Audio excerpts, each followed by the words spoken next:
ऐसा क्यों कहा है? तो भगवान तीन लोक के नाथ हैं और अद्वितीय समूह शरण में विराजमान है। उनकी उस पूजा करने के लिए देव ही एकमात्र मुख्य रूप से पात्रों का चयन कर किया जाता है, तो यही होते हैं। मनुष्यों में चक्रवर्ती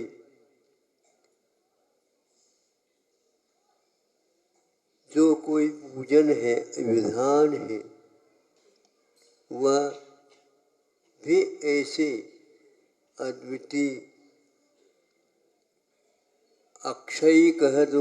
जब तक वह चक्रवर्ती रहता है तब तक यह वैभव उनका कभी कम नहीं होता। नवनिधियां हैं, निधि को लूटते भी चले जाएं, निधि कभी पूर्ण नहीं होती। जलाशय में से एकाध घड़ा पानी ले लिया आप लोगों ने,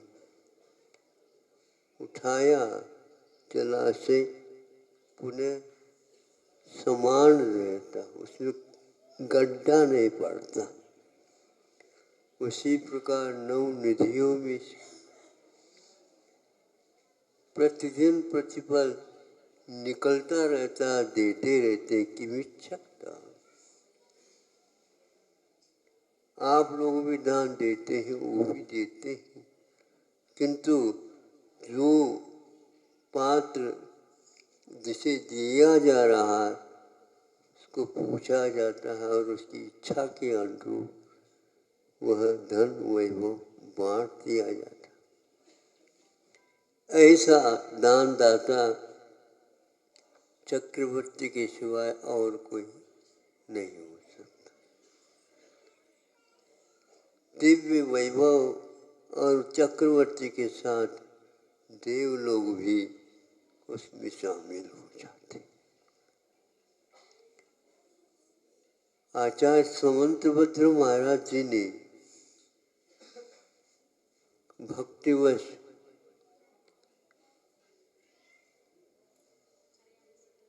जिनेन्द्र भगवान की स्तुति और पूजा की। वासुपूजनाथ भगवान की पूजा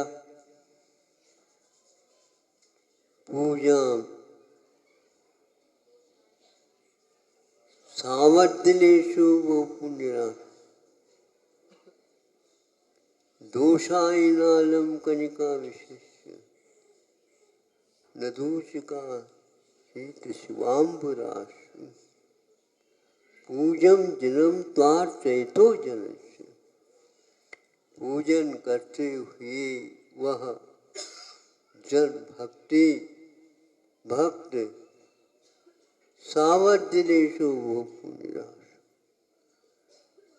कुछ सावध्य, कुछ दोष हो जाते हैं,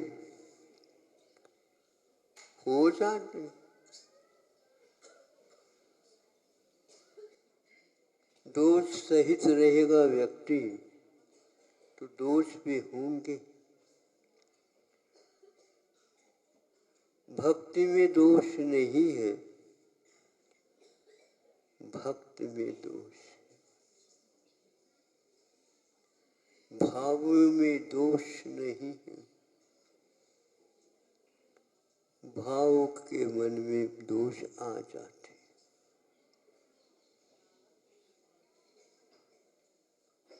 लेकिन दोनों के साथ भाव तो जुड़े हुए हैं।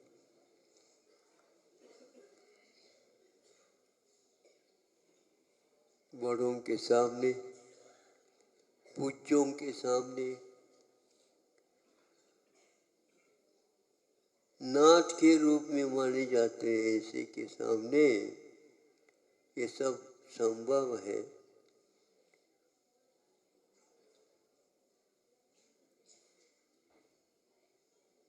सावधिलेषु बहुपुण्य राशु।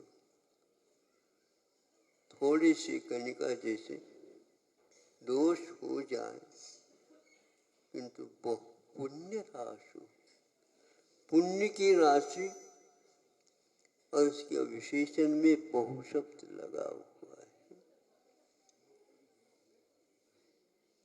भगवान ने इसने कहा या नहीं कहा ये तो बात अलग है। भक्त के मुख से जो निकलता है वो उसकी कणिका ही है भगवान के भावों में, और इस भावों में अंतर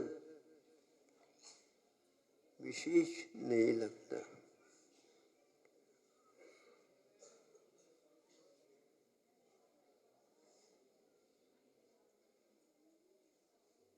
बड़े लोग हाथ से देते हैं, बड़े का मतलब एक प्रकार से उम्र के हिसाब से जो बड़े होते माता पिता, और छोटे बच्चे को भी वो प्रेरित करते हैं, बेटा तुम भी चढ़ा दे अर्घ। अब उसके चम्मच के बराबर तो मुट्ठियाँ, और उनमें एक बादाम रख दो तो मुट्ठी भर जाए। और वो चाहता है नहीं अकेला बादाम नहीं चढ़ाऊंगा, मुझे भी अर्घ चाहिए। हाँ ले ले बेटा, एक दो चावल रख दो तो चढ़ा देता।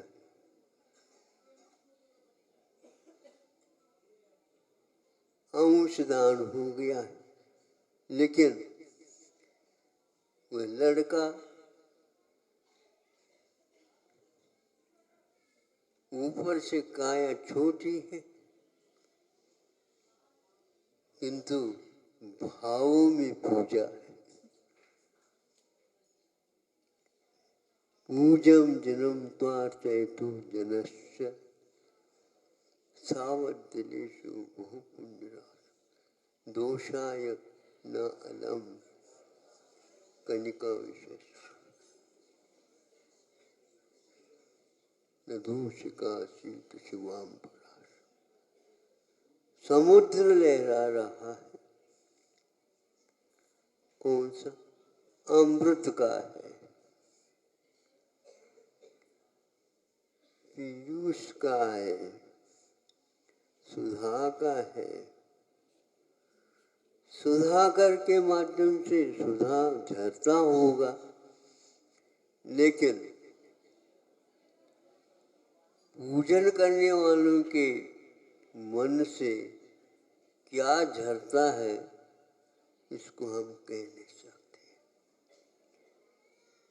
कणिका विशेष सावध जो कुछ भी हो रहा है, लेकिन वह विष की कणिका की भांति है, अमृत का कण के बराबर नहीं कहा, वह विष की कणिका के बराबर है। और उस महान समुद्र में, सुधा सागर में उसको गिराया, वो पूर्ण तत्काल सुधा के रूप में परिवर्तित हो गया, समुद्र के रूप में नहीं। लेकिन वह कर्ण होते हुए भी उस मन में ऐसा घुल गया है कि वह विष विष ही दे रहा। विषम निर्विषताम यात स्तूय माने चाहते नहीं हम अमृत, किंतु अमृत के योग में कोई आएगा वो मृतक नहीं हो सकता, किंतु वह अमृत रहेगा। क्या भाव है। तीर्थंकर प्रकृति के बंद करते समय में भी यही हिसाब है। अविरत समय दृष्टि भी उसका प्रकृति का बंद करता है, जिसके बाद थोड़ी सी भी कणिका के बराबर भी संयम अंश के रूप में भी नहीं है। चारित्र मुनि के सर्वघाती प्रकृति के उदय के साथ तीर्थंकर प्रकृति का बंद कर रहा है, लेकिन चारित्र का अंश नहीं है। लेकिन फिर भी कहते हैं वह अमृत बनेगा, उसके पास विष नहीं रहेगा।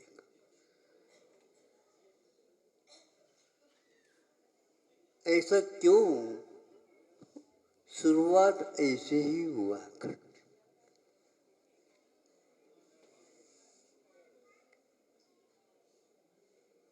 जब होती है शुरुआत तो फिर बातें नहीं रहती, उसमें वही अंश आ जाता है।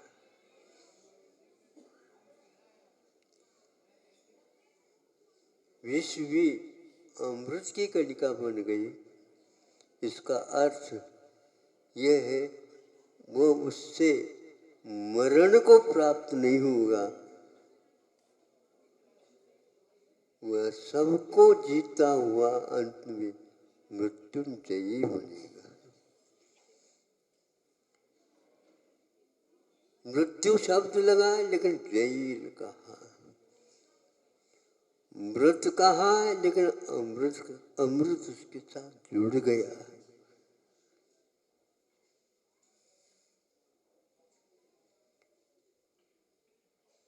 इसका अर्थ एक कण भी यदि अमृत है तो मैं तो ये समझता हूँ विश्व के समुद्र को भी वह हिला देता है। वह मृतक नहीं रह सकता। यदि कण के साथ भी उसका जुड़ गया तो यह पूजन अमृत का कण है तो वह विश्व के समुद्र को भी हिलाने की क्षमता रखता है।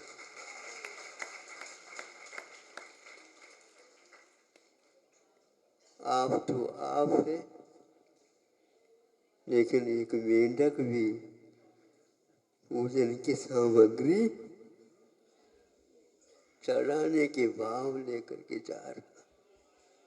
स्वामी समंत भद्र महाराज जी ने पूज्य को भी रख दिया तो पूजकों में एक चिड़िंच को भी खड़ा कर दिया और उसकी कलिका में वही अमृत झर रहा है।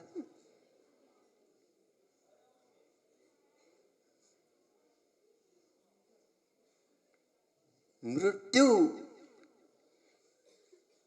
उसके पूजक की नहीं हुई, उस पर्याय को हटाए बिना सारी सभा में यह प्रश्न भी उठ नहीं सकता। भावों की पूजा,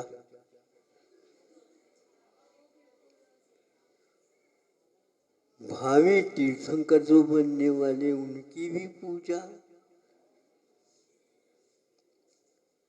जो अतीत में हो गए उनकी भी पूजा, 24 की एक साथ पूजा, एक एक की पूजा, पंच परमेष्टि की पूजा। ये नहीं समझे भावी होने वाला है, अभी तो वर्तमान में रुल रहा है। हाँ, अनंत काल से तो ये होता आया, लेकिन उसमें ऐसी एक कणिका तैयार हो गई, उसको सब रुलाना समाप्त कर देगा। इधर तीर्थंकरों की पूजा के लिए प्रेरित किया, पूजा के साथ सावध्य लेश होता है इसका प्ररूपण किया, और अमृत का वहाँ समुद्र में विष का कहाँ ठिकाना नहीं रहा। तो ऐसे अब आकर के कहते हैं पूज्य और पूजक में भेद नहीं है, तो वह विष और अमृत में भी अब देखो अलग अलग होते हुए भी जो ही उसमें रख देता है त्यों ही वह समाप्त हो जाता। और यही हुआ, समुचरण में पहुंचा ही नहीं। राजा श्री का देख, और वह भी आकर के उन्हीं के सामने कनिका और किसी तरफ आकर्षण नहीं हुआ। सैनिक राजा एक 60,000 प्रश्न करने वाला, एक प्रश्न और उठ गया कनिका के ऊपर, और उन्होंने यही रखा सबके सामने। सभी देवों का चित्त भी उसी ओर है, ये कौन आया। उसके विमान और भी इससे बढ़ करके होंगे, लेकिन वह तो एक चमत्कृत ही था। उस देव को देख करके ये कौन आया, ये ध्वजदंड है और इसमें ध्वजा लहरा रहा है, लेकिन ये कौन है। इसके तो चिन्ह मेंढक का है, लेकिन हम लोग जो रहे कूप मंडूक है, वो मंडूक है। मंडूक बनो, कूप मंडूक नहीं बनो। हम अपनी ही बात करते रहते। स्वामी समुद्रभद्र ने हमारे कूप मंडूकत्व को, मंडूक की ध्वजा में जो मंडूक का चिन्ह था, प्रश्न चिन्ह नहीं उठाया। पूजन क्या होता है इसका अर्थ समझो, परमार्थ से जुड़ जाओगे, नहीं तो नहीं जुड़ोगे, निदान इत्यादि करोगे, अनर्थ हो जाएगा तुम्हारा, कभी भी उद्धार नहीं हो सकता। बंधु, आज आप लोग, आज ही नहीं, प्रतिदिन ही नहीं, प्रति घड़ी नहीं, प्रतिपल, पल पल प्रतिपल किसी भी पर्याय में हो, किंतु इस पूजन को छोड़ो नहीं। पूज्य को याद करने का यदि और कोई उपाय है तो पूज्य ही पूजक बनता है, पूजक भी पूज्य बनता है। वह भी स्वयं अरहत परमेष्ठी स्वयं सिद्ध की पूजा नमः सिद्धेभ्य के साथ कर रहे हैं, इतना पर्याप्त है। अहिंसा परमो धर्म।